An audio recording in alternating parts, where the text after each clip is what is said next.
ഞങ്ങൾക്ക് വേണം മതേതര ഇന്ത്യ എന്ന മുദ്രാവാക്യമുയർത്തി ഓഗസ്റ്റ് 15-ന് ബ്ലോക്ക് കേന്ദ്രങ്ങളിൽ ഡിവൈഎഫ്ഐ നടത്തുന്ന പരിപാടിയുടെ പ്രചരണാർത്ഥം DYFI Pathiyoor panchayat committee youth march നടത്തി.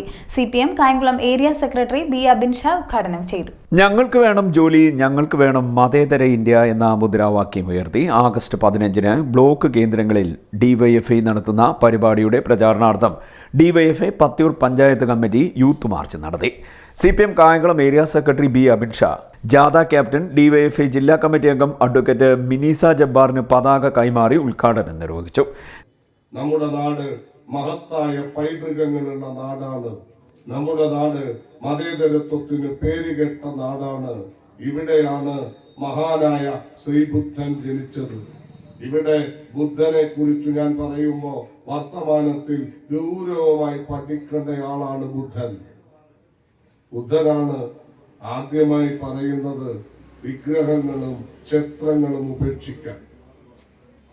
ബുദ്ധൻ കപിലവസ്തുവിലെ രാജകുമാരനായിരുന്ന സിദ്ധാർത്ഥ ഗൗതമൻ അന്നത്തെ സമൂഹത്തിന്റെ ജീർണത കൊണ്ട് അദ്ദേഹം തീരുമാനിച്ചു തന്റെ ജീവിതം സുഖലോലുപങ്ങളിൽ, ലൗകിക ജീവിത സുഖ സൗകര്യങ്ങളിൽ ഇനി ഞാനില്ല. അദ്ദേഹത്തിന്റെ ഈ നാട്ടിലെ സാധാരണക്കാരന്റെ പാവപ്പെട്ടവന്റെ കണ്ണുനീർ കണ്ട ബുദ്ധൻ തന്റെ കൊട്ടാരം വിട്ടു ഇറങ്ങി.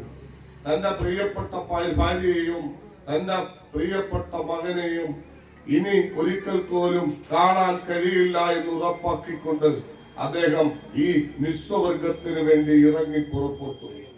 ലോകമെമ്പാടും ബുദ്ധന്റെ മതം സ്വീകരിച്ചു. ബുദ്ധന്റെ മതം അഹിംസയിൽ അടിസ്ഥാനമായ മതമാണ്. ബുദ്ധന്റേത് ക്ഷേത്രങ്ങളില്ലാത്ത മതമാണ്. ബുദ്ധൻ ഈ നാടിനോട് പറഞ്ഞു, ബുദ്ധം ശരണം ഗച്ഛാമി, സംഘം ശരണം ഗച്ഛാമി, ധർമ്മം ശരണം ഗച്ഛാമി എന്ന്. ഞാനിത് പറയാൻ കാരണം, ഇന്ന് ബുദ്ധനെ പോലെ ഒരാൾ പിറന്നു വീണാൽ ഈ മോടി ഭരിക്കുന്ന ഈ ഭാരതത്തിൽ നിന്നുകൊണ്ട് ശ്രീബുദ്ധൻ ഇന്നാണ് ജനിക്കുന്നതെങ്കിൽ ബുദ്ധൻ പറയുന്നു ക്ഷേത്രം വേണ്ട എന്ന് പറഞ്ഞാൽ ബുദ്ധന്റെ അവസ്ഥ എന്തായിരിക്കും? വിവിധ കേന്ദ്രങ്ങളിൽ ജാഥ പര്യടനം നടത്തി. കരിയിലക്കുളങ്ങരയിൽ സമാപിച്ചു. സമാപന സമ്മേളനം വി പ്രഭാകരൻ ഉദ്ഘാടനം ചെയ്തു.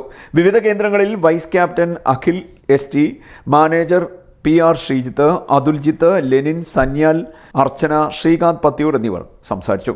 ഞങ്ങൾക്ക് വേണം തൊഴിൽ, ഞങ്ങൾക്ക് വേണം മതേതര ഇന്ത്യ എന്ന മുദ്രാവാക്യമാണ് ഈ ജാഥയുമായി കടന്നു വരുമ്പോൾ ഞങ്ങൾ ഉയർത്തിപ്പിടിക്കുന്നത്.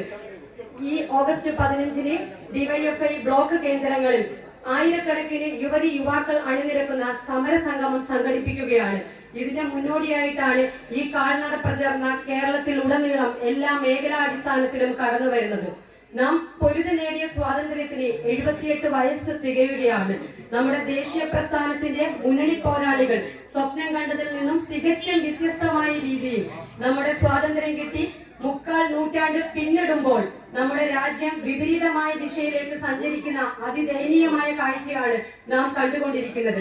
ഈ ഒരു സാഹചര്യത്തിൽ നമ്മുടെ രാഷ്ട്രം രൂപീകൃതമാകുന്ന സമയത്ത് നമ്മുടെ രാജ്യം തള്ളിക്കളഞ്ഞ മതരാഷ്ട്രവാദത്തെയും കൂടാതെ കോർപ്പറേറ്റുകൾക്ക് കുത്തക വീർപ്പിച്ചു കൊടുക്കുവാൻ വേണ്ടിയിട്ട് നമ്മുടെ രാജ്യത്തിന്റെ സാധാരണ ജനവിഭാഗങ്ങളെയും ചൂഷണം ചെയ്യുന്ന അതിദയനീയമായ കാലഘട്ടത്തിലാണ് ഞങ്ങൾക്ക് വേണം തൊഴിൽ, ഞങ്ങൾക്ക് വേണം മതേതര ഇന്ത്യ എന്ന മുദ്രാവാക്യവുമായി ഓഗസ്റ്റ് 15-ന് ബ്ലോക്ക് കേന്ദ്രങ്ങളിൽ ഡിവൈഎഫ്ഐ സമരസംഗമം സംഘടിപ്പിക്കുന്നത്. CDNet news Kayamkulam.